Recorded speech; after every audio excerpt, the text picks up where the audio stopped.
नमस्कार साथियों, मैं आपका दोस्त विभोर मोतला एक बार फिर से स्वागत करता हूं आपका अपने YouTube channel vital knowledge academy पर। दोस्तों, संविधान की इस यात्रा में आज अब मैं आपके लिए एक और नई क्लास लेके आया हूं, जिसमें हम जानेंगे अपने स्थानीय स्वशासन के बारे में। कैसे हमारे स्थानीय स्वशासन का इतिहास रहा, क्या क्या उसमें संविधान संशोधन किए गए उसके लिए, और कौन कौन सी समितियों का गठन किया गया। तो चलिए शुरू करते हैं स्थानीय स्वशासन। दोस्तों, हमारे देश में स्थानीय स्वशासन की जो अवधारणा है वो महात्मा गांधी के विचारों पर आधारित है। यानी महात्मा गांधी ने स्थानीय स्वशासन की अवधारणा दी। भारत में स्थानीय स्वशासन महात्मा गांधी के ग्राम स्वराज के सिद्धांत पर आधारित है। गांधी के अनुसार भारत की जो आत्मा है वो गांवों में बसती है। तो चलिए दोस्तों, जो स्थानीय स्वशासन की अवधारणा है,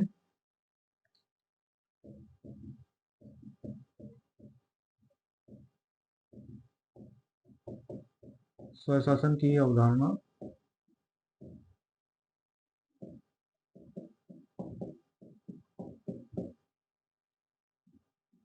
महात्मा गांधी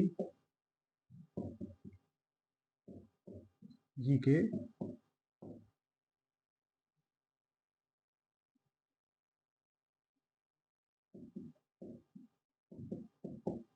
विचारों पर आधारित है।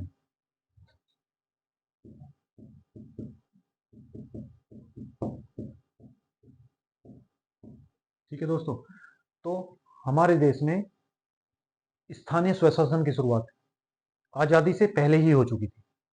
तो हम जानेंगे आजादी से पहले हमारे देश में स्थानीय स्वशासन की शुरुआत किसने की थी। तो हम इसको दो भागों में बांट लेते हैं। पहला हम देखेंगे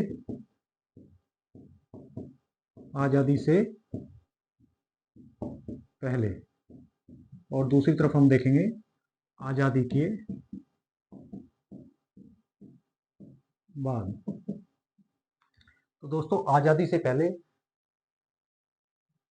1882 में लॉर्ड रिपिन ने स्थानीय स्वशासन की नींव रखी। किसने?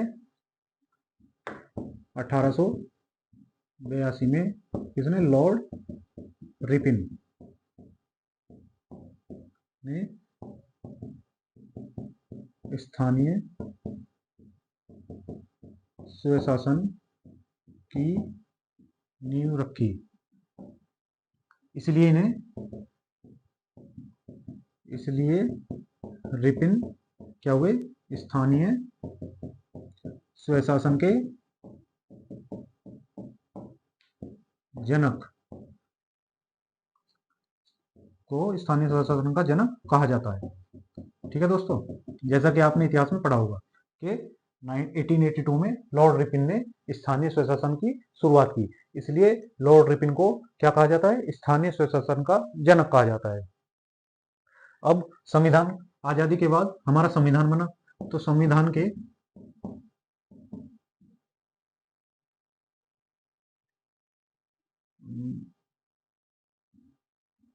नीति निर्देशक तत्वों में नीति निर्देशक तत्वों के अनुच्छेद 40 में स्वशासन को रखा गया, या स्वशासन की बात की गई। किसमें? डीपीएसपी की, यानी नीति निर्देशक तत्वों के अनुच्छेद 40 में हमारे संविधान में स्थानीय स्वशासन को रखा गया। ये सिफारिश की थी संविधान में रखने के लिए नारायण अग्रवाल जी ने। ठीक है, जो गांधीवादी नेता थे। किसके अनुरोध पर? इसके लिए अनुरोध गांधीवादी नेता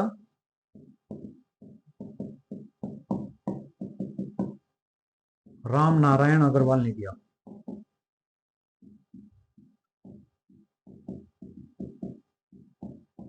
ठीक है, तो राम नारायण अग्रवाल जी के अनुरोध पर, जो एक क्या थे? गांधीवादी नेता थे, उनके अनुरोध पर हमारे संविधान के अनुच्छेद 40 में, जो किसमें है? डीपीएसपी, यानी नीति निर्देशक तत्वों के अनुच्छेद 40 में स्वशासन को रखा गया। उसके बाद दोस्तों,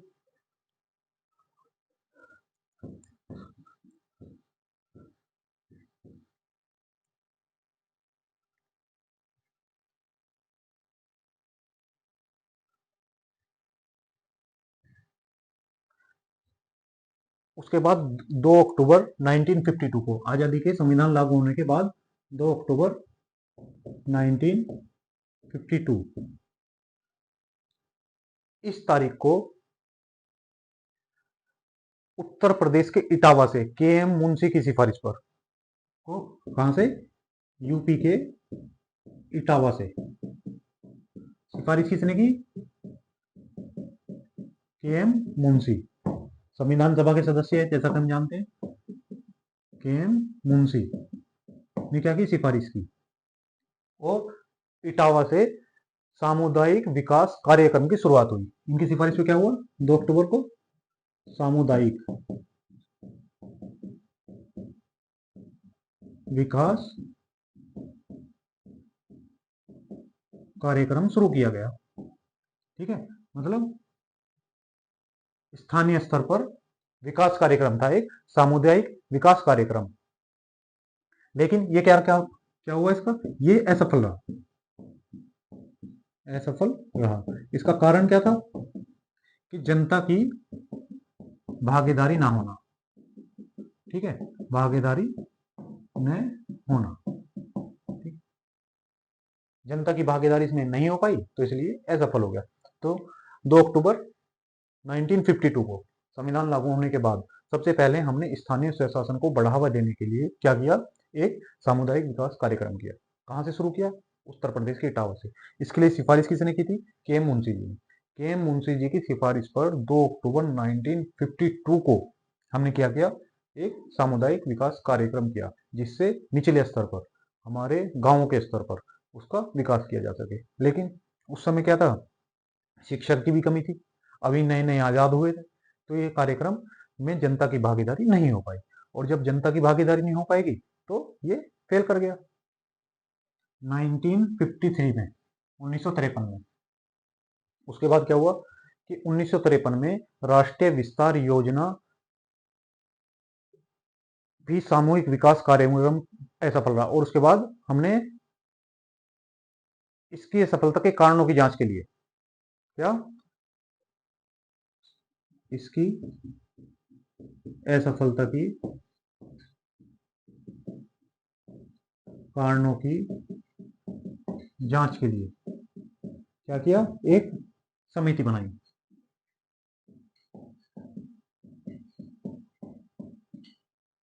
भाई ये तो जाने हमारा विकास कार्यक्रम, अब एकदम तो हमें नहीं पता चल गया था जनता की भागीदारी, लेकिन हम उसे बढ़ाने के लिए क्या कर सकते थे। तो इसकी असफलता की जांच के लिए हमने क्या किया, एक समिति बनाई, जो जिसके अध्यक्ष थे, जिसके अध्यक्ष बलवंत राय मेहता, ये क्या थे, इसके अध्यक्ष थे। तो बलवंत राय मेहता की अध्यक्षता में 1957 में, कब बनाई, 1957 में अध्यक्षता में एक समिति बनाई, जो क्या करेगी, सामुदायिक विकास कार्यक्रम के असफल होने की जांच करेगी। और ये क्या थे, ये गुजरात के दूसरे सीएम रहे, यानी मुख्यमंत्री।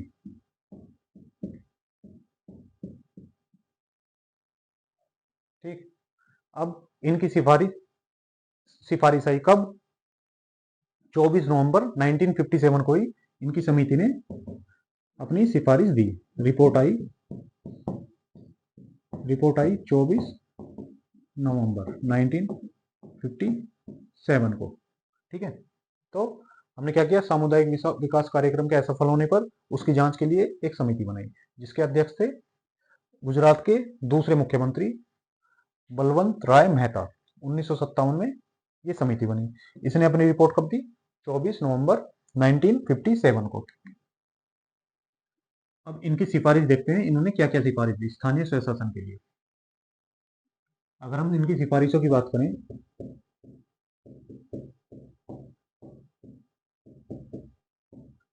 तो इन्होंने सबसे पहले क्या कहा कि लोकतंत्र का विकेंद्रीकरण हो। ठीक है, क्या कहा इन्होंने, लोकतंत्र का, पहली सिफारिश थी इनकी, लोकतंत्र का विकेंद्रीकरण हो, यानी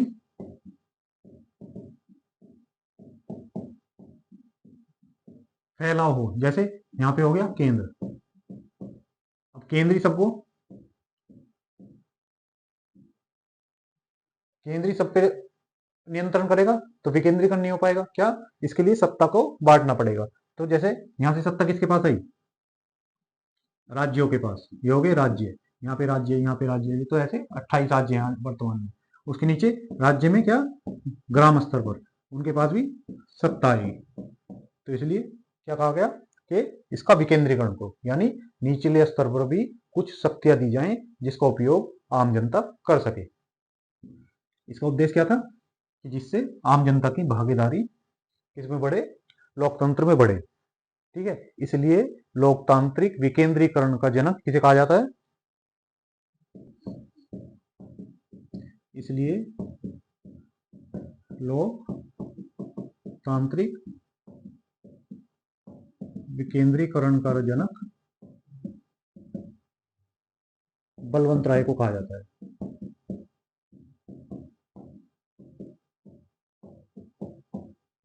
ठीक है, इन्होंने, बलवंत राय ने दूसरी सिफारिश क्या दी? इन्होंने त्रिस्तरीय पंचायत की वकालत की या सिफारिश की। त्रिस्तरीय बोले तो ये हमारा त्रिस्तर हो गया। ठीक है, इसमें सबसे ऊपर जिला परिषद, 3 स्तर बनाए जाएंगे। सबसे ऊपर जिला परिषद, दूसरे पे खंड परिषद,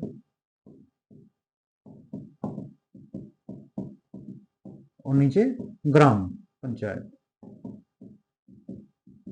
ठीक है, 3 स्तरों पे, 3 स्तरों पे क्या होगा, इसलिए इनको 3 स्तरों पे होगा, इसलिए बलवंत राय को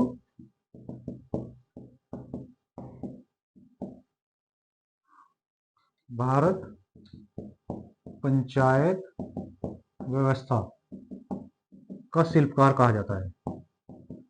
शिल्पकार कहा जाता है किसके लिए? इन्होंने ये बताया त्रिस्तरीय, सबसे नीचे ग्राम पंचायत जहां प्रधान होता है, फिर प्रमुख, फिर नगर पंचायत, ठीक है, जो शहरों में होता है। ठीक, तो इसकी व्यवस्था की गई।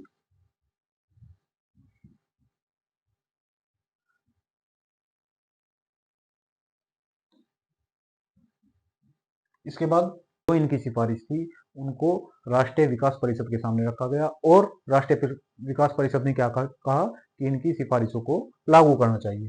तो राष्ट्रीय विकास परिषद ने बलवंत मेहता समिति की सिफारिश को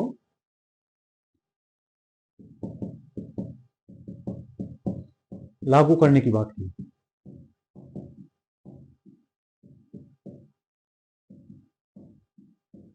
ठीक है, अब जो हमारी विकास परिषद थी, राष्ट्रीय विकास परिषद, उसने क्या किया कि बलवंत राय मेहता समिति ने जो सिफारिशें की हैं उनको लागू किया जाए। मतलब उसने एक हरी झंडी दी कि ये सिफारिशें अच्छी हैं, इनके लागू होने से अच्छा प्रभाव पड़ेगा। इसके लिए उसने कहा कि इन सिफारिशों को देश में लागू किया जाए।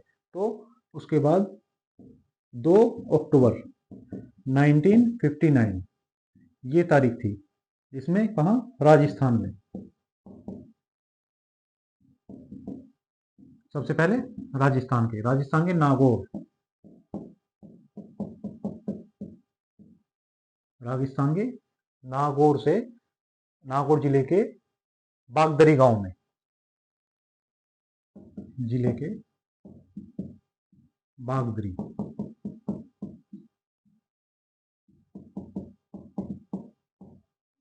पीएम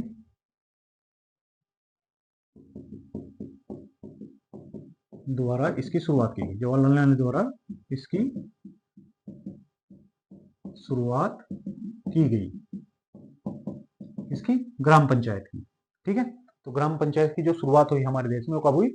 2 अक्टूबर 1959 पर। किसकी सिफारिश पर? बलवंत राय मेहता की सिफारिश पर। लागू किसने किया? शुरुआत किसने की? पंडित जवाहरलाल नेहरू ने। कहां से? राजस्थान के नागौर जिले के बगदरी गांव से। ठीक है, इन्होंने क्या कहा? 3 स्तर पर, लेकिन इसको अलग अलग राज्यों ने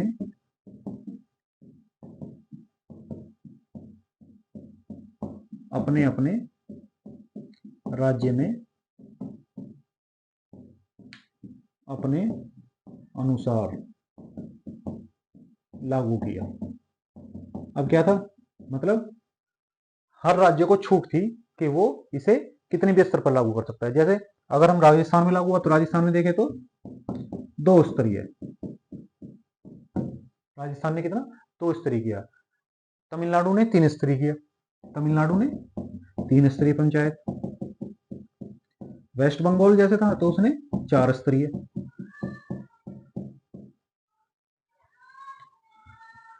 ठीक है, तो उसने 4 स्तर पर लागू किया। ठीक है, उसके बाद ये लागू हो गया। उसके बाद 1977 में जनता पार्टी सरकार ने, जनता पार्टी सरकार सत्ता में आई, उसने अशोक मेहता समिति का गठन किया। ठीक है,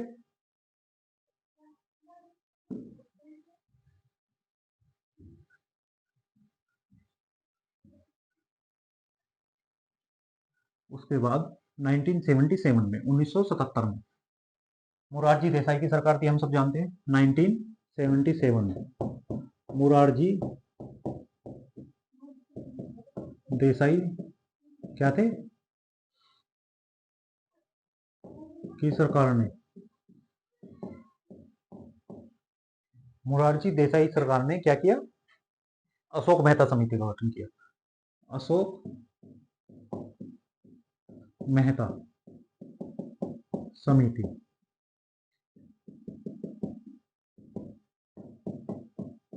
गठन किया। ठीक है, क्योंकि इसमें निरंतर सुधार होता जाता, अभी भी लोगों की भागीदारी उतनी नहीं बढ़ पाई थी, तो उसको और सुधार करने के लिए क्या कि इसमें और क्या किया जा सकता है, तो अशोक मेहता समिति का गठन किया। किसने? 1977 में मोरारजी देसाई की सरकार ने। इसने सिफारिश दी, इसने क्या किया कि पंचायत को 2 स्तरीय बनाना चाहिए। कितना? 2 स्तरीय। अभी बलवंत राय ने क्या कहा था? बलवंत राय ने कहा था 3 स्तरीय, और अशोक मेहता ने क्या बोल दिया कि 2 स्तरीय। एक जिला पंचायत और दूसरी खंड पंचायत। ठीक है, पहली क्या थी? उसने कहा एक तो जिला स्तर पे पंचायत होनी चाहिए, दूसरा मंडल स्तर पर यानी खंड पंचायत, इसको बोल सकते हैं मंडल स्तर पर, ये मंडल पंचायत। तो 2 स्तर की इसने सिफारिश की। फिर इसने एक सिफारिश तो हो गई ये, दूसरा इसने कहा कि पंचायत में राजनीतिक दलों की भागीदारी हो। क्या कहा? इसकी दूसरी सिफारिश थी कि राजनीतिक दलों की पंचायती चुनाव में भागीदारी हो। ठीक है, और एक और इसने कहा कि कर लगाने की सख्ती ने मिले, कर लगाने की सख्ती किसे मिले? पंचायत को दी जाए। ठीक है, उसके बाद 1978 में दंतेवाला समिति का गठन हुआ। तो हमने क्या पढ़ चुके हैं?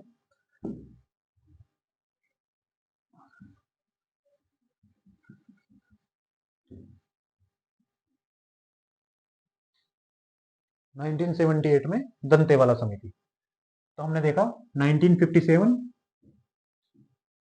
बलवंत राय, उसके बाद आगे चले 1977, इसमें हमने देखा अशोक मेहता,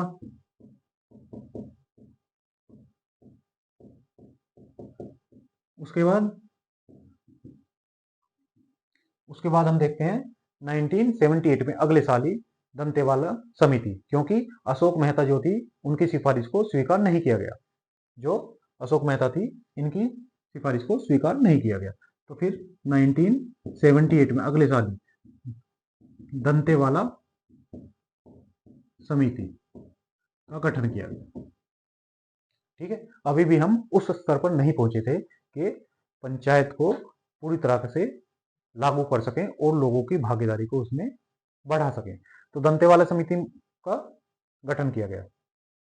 दंतेवाड़ा समिति ने कहा कि पंचायत को स्वायत्त बनाने की कोशिश करनी चाहिए, यानी पंचायतों को स्वायत्त बनाना चाहिए। ठीक है, इसने कहा कि हमारी जो पंचायत है उनको और शक्ति दें और स्वायत्त बनाना चाहिए, लेकिन इसकी सिफारिश भी लागू नहीं हुई। फिर 1985 में जी.वी. के रॉय समिति बनी। ठीक है, जी.वी. के रॉय समिति 1985, जी.वी. के रॉय समिति। ठीक है, इसने इसने क्या कहा, इसने पंचायत को बिना जड़ की घास कहा, बिना जड़ की घास। क्यों कहा? क्योंकि अरे भाई आपने पंचायत तो बना दिया, लेकिन उनके पास विकास करने के लिए पैसा ही नहीं। ठीक है ना, पंचायत बन गई, अब कोई भी आदमी आपने नियुक्त कर दिया, वो क्या करेगा? बैठ के बातें ही करेगा, क्योंकि विकास करने के लिए तो उसके पास पैसा है नहीं, और जब विकास नहीं होगा तो फिर उसका फायदा क्या है? तो इसलिए जी.वी. के रॉय समिति ने क्या कहा कि ये जो हमारी पंचायत है ये बिना जड़ की घास है, इसके पास कुछ शक्ति नहीं है, और इसने वित्त आयोग के गठन की बात की।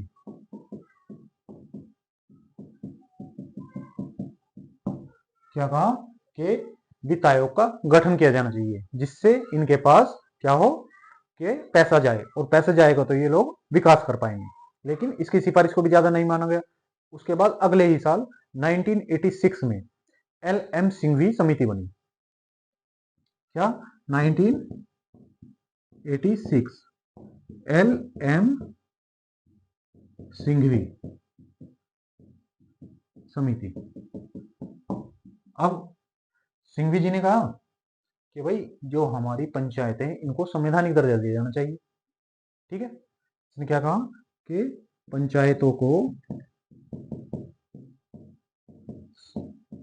संवैधानिक दर्जा मिले। ठीक है, ये क्या चल रहा है? हमारा विकास कार्यक्रम। जैसे बलवंत राय ने क्या कहा, त्रिस्तरीय पंचायत, त्रिस्तरीय हो, त्रिस्तरीय पंचायत की। ठीक है, इसने अशोक मेहता ने क्या कहा? अशोक मेहता ने कहा था कि दो स्तर हो, इसकी पंचायत सिफारिशों को तो मानेंगे, और राजनीतिक दलों की भागीदारी।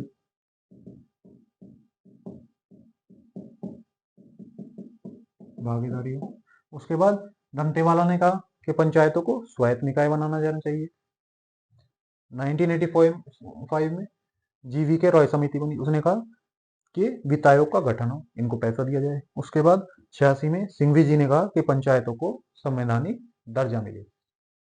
ठीक है, और संघ सूची का विषय बनाओ, इसको पंचायतों को क्या करो, संघ सूची का विषय बनाओ। ठीक है, कि संघ सूची में डाल दो इनको, जो कानून बनाएगा केंद्र बनाएगा। और राव समिति की सिफारिशों पर विचार करें। थुंगन ने क्या कहा कि जो राव समिति ने, बलवंत राय समिति थी, उनको सिफारिशों को विचार किया जाना चाहिए। ये सब बात किसने कही? एल.एम. सिंघवी ने। उसके बाद 1988 में अभी क्या चल रहा है? सब विकास कार्यक्रम चल रहा है। फिर 85 में, 86 में, फिर 88 में, 1988 में यहां से एग्जाम में सबसे ज्यादा क्वेश्चन पूछा जाता है क्या? इनके कर्म को लगाना। जैसे बलवंत राय, अशोक मेहता, दंतेवाड़ा, जी.वी. के रॉय, सिंघवी, और नीचे गाडगिल, वी.एन. गाडगिल। ठीक है, तो वी.एन. गाडगिल की अध्यक्षता में क्या बनी? 1988 में समिति बनी। ठीक है, अब गाडगिल जी साहब ने भी अपनी सिफारिशें दी। इसने जो सिफारिश थी उनको मिला जुला के डाल दिया। जैसे पंचायत को संवैधानिक दर्जा मिले, क्या कहा इन्होंने, संवैधानिक दर्जा मिले, संवैधानिक दर्जे की बात की। महिलाओं को आरक्षण मिले,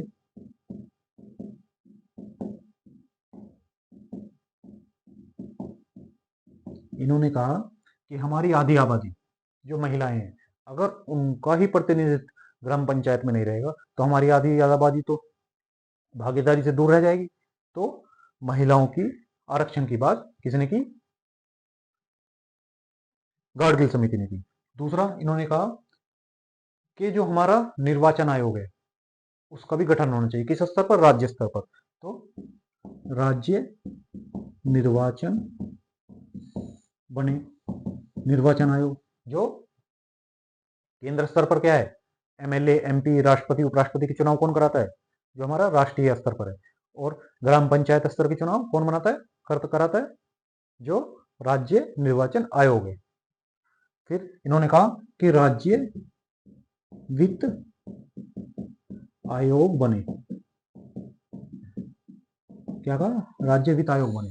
अगर पैसा मिलेगा तभी तो कुछ विकास कर पाएंगे, तो इन्होंने कहा राज्य वित्त आयोग बने। तो ये हमारी हो गई बलवंत राय समिति 1957 में। फिर 77 में अशोक मेहता समिति, दंतेवाला, उसके बाद जीवी के रॉय, उसके बाद सिंघवी और उसके बाद गाडगिल। ठीक है, तो ये हमारी समितियों का क्रम रहा।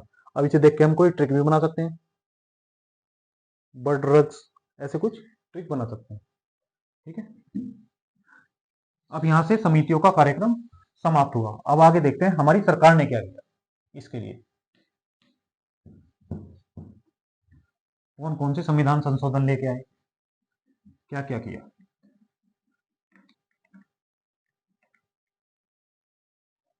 उसके बाद 64वां संविधान संशोधन 1988 में, 89 में, 88 में तो हमारा गौड़गिल समिति बनी।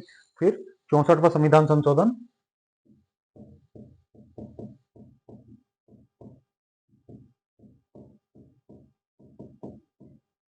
1989 में हुआ। अब इसमें क्या किया गया, तो उस समय राजीव गांधी जी की सरकार थी, तो राजीव गांधी जी की सरकार बिल लाई। ठीक है, कौन सा, 64वां संविधान संशोधन के लिए राजीव गांधी जी की सरकार थी, बिल लाई। लेकिन क्या हुआ, ये राज्यसभा में पास नहीं हो सका। ठीक है, फेल कर गया, यानी राज्यसभा में बहुमत नहीं था और ये पास नहीं हो सका। उसके बाद 1990 में, 1990 में वीपी सिंह की सरकार थी, वीपी सिंह सरकार। अब क्या है, सारी सरकार अपने अपने स्तर पर कर रही है कि इसको लागू किया जाए, क्योंकि जो लागू करेगा उसकी वाहवाही होगी। तो पहले राजीव गांधी जी ने किया, लेकिन विपक्ष ने उसको पास नहीं होने दिया राज्यसभा में। उसके बाद वीपी सिंह ने 1990 में लाई, लेकिन लोकसभा में क्या हुआ, लोकसभा में उनकी सरकार ही गिर गई, लोकसभा में सरकार गिर गई। ठीक है, उसके बाद 1991, इस समय सरकार थी हमारे नरसिम्हा राव जी की। ठीक है, नरसिम्हा राव जी उस समय क्या थे, हमारे पीएम थे। नरसिम्हा राव जी की सरकार थी, इन्होंने क्या किया, 73वां और 74वां संविधान संशोधन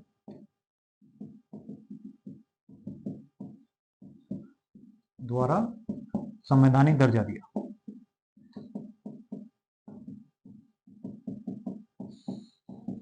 ठीक है, तो ये हमारा सरकार ने क्या किया, सबसे पहले 89 में नहीं हो पाया पास, 90 में वीपी सिंह द्वारा नहीं हो पाया पास, 91 में नरसिम्हा राव की सरकार थी, उन्होंने इसको पास किया और 73वां 74वां संविधान संशोधन किया।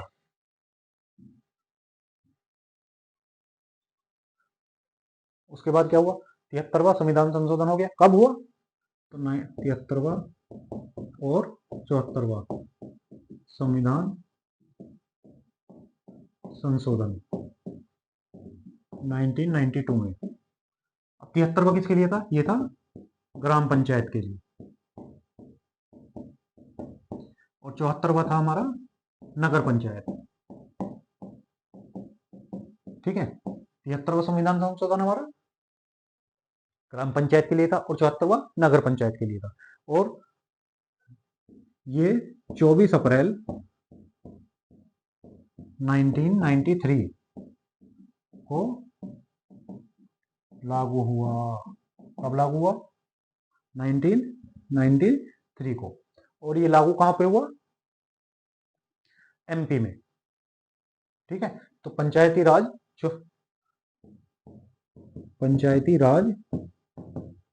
73वां संविधान संशोधन सबसे पहले कहां लागू हुआ? एमपी में लागू हुआ। इसलिए 24 अप्रैल को क्या मनाते हैं? इसलिए 24 अप्रैल को क्या? स्थानीय स्वशासन दिवस, स्थानीय स्वशासन दिवस मनाते हैं। ठीक है, 24 को स्थानीय स्वशासन दिवस मनाते हैं। अगर ये पूछ ले कि पंचायती राज सबसे पहले कहां पे लागू हुआ, सबसे पहले हमने क्या देखा था? 2 अक्टूबर को राजस्थान में, किसके द्वारा? जवाहरलाल नेहरू के द्वारा। लेकिन 73वां संविधान संशोधन सबसे पहले कहां लागू हुआ? एमपी में। ठीक है, वो हुआ था नागौर जिले में, बगदरी गांव में। ठीक, 2 अक्टूबर को। तो ये था हमारे स्थानीय स्वशासन का आज तक इतिहास। ठीक है, इसके बाद हम 73वें संविधान संशोधन के द्वारा ग्राम पंचायत का गठन पढ़ेंगे और उसके अनुच्छेदों के बारे में जानेंगे, और 74वें संविधान संशोधन के द्वारा बने नगर पंचायत और उसके संरचना और कार्यों के बारे में अगली क्लासों में जानेंगे। तो अगली 2 क्लासों में हम नगर पंचायत और ग्राम पंचायत के बारे में पढ़ेंगे। आज के स्वशासन के इतिहास में इतना ही। आशा करते हैं आपको हमारी क्लास अच्छी लगी होगी। कृपया चैनल को लाइक करें, सब्सक्राइब करें। धन्यवाद।